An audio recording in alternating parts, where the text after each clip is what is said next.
ladies and gentlemen, we'd like you to meet Shorty Pederstein, who is one of the up-and-coming jazz French trumpeters, do they call them, Oscar? No, man, I blow horn. Would you get a little, just yeah, I blow French Oscar, horn. get a little closer to the microphone. Yeah. Get a little closer, Oscar. French horn, man. French horn? Yeah. And what do they call you, a French hornist? Well, you know, like I blow horn, man. Would you speak up a little bit, Oscar? I blow horn, man. Yeah. Fine. And tell me, how do you like Dixieland, Oscar? Well, I mean, you know. Well, what about, would you say Tchaikovsky? Yeah, man. You don't. No, man, no. I mean, you know, like, I mean, he goes, I mean, you know.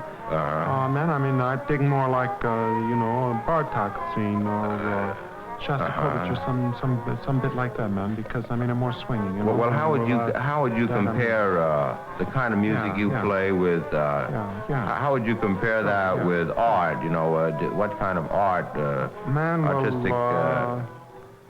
like, I think art blows the most. I mean, he came with a band about 3 years ago, man, Dig, and like he was a real, you know, small-town cat, and I mean, he was swinging, man, but he was a small-town cat. And I mean, he started to blow with us, and it was a real nut, you know. And who are you appearing with currently now here in San Francisco? Well, man, I'm on the show with Stan, you know. Stan. My combo, and we're playing with on the same stand with Stan, man. And how are the crowds receiving you down there? Yeah, man. They like it. Well, I mean, they come, man. Step a little closer to the microphone. They come, man. They come, man. A little louder, please. Yeah, well... We want the audience to hear everything you have to say. Cool, yeah. See, that's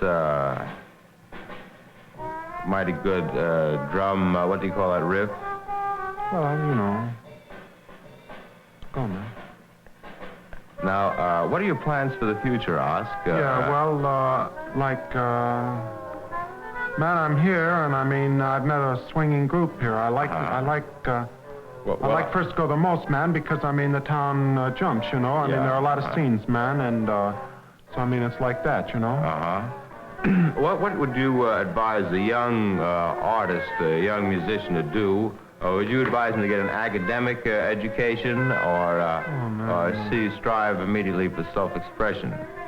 Well, man, I mean, I'm a musician, Dig, and I mean, to me, the most important thing is, like, you should blow, you know, and I mean, like, I tried to make it at Juilliard, man, and, it's a real bad scene, you know, man. I mean, it's a bad scene. Bad scene? Yeah, man. I mean, well, I mean, it's not, you know, like nothing's happening, you know? I mean, the cats don't blow. No, they don't have any classes up there? No, man, nothing's happening, no, man. Well, I was assured that there was something happening up there in Juilliard. Well, they have classes. Like, sure, they have classes, man, but they have some very fine professors' music. Well, yeah, but they're too far out, man. They're on this Schoenberg bit and job like that, and I mean, it doesn't swing, you know? I mean, if a cat wants to blow and he wants to blow, and then he's got to have a scene where he can blow. And, yes, well, that would apply. That would apply to the artists that are playing horns and wind instruments. So they would have to blow. What about those who, for example, are playing string instruments, or would you say that? How's the picture there? Well, I mean, you know, it's pretty much all the same, man. A blow is like an instrument, you know. Blow is like an instrument. Well, perhaps there's some verbal communication that we don't seem to be getting across. How do you say blow is like an instrument? Well, man, I mean, don't hang me, you know? I mean, like, I didn't want to fall up here in the first place, man. I mean, this is a big bug because, I mean, like, the manager of the band, man, I mean, I can't make it, man. I take it easy. Too much. I mean, freeze, look, you know? Okay, thanks. You just go over there and sit down with Pops, and we'll listen to the music.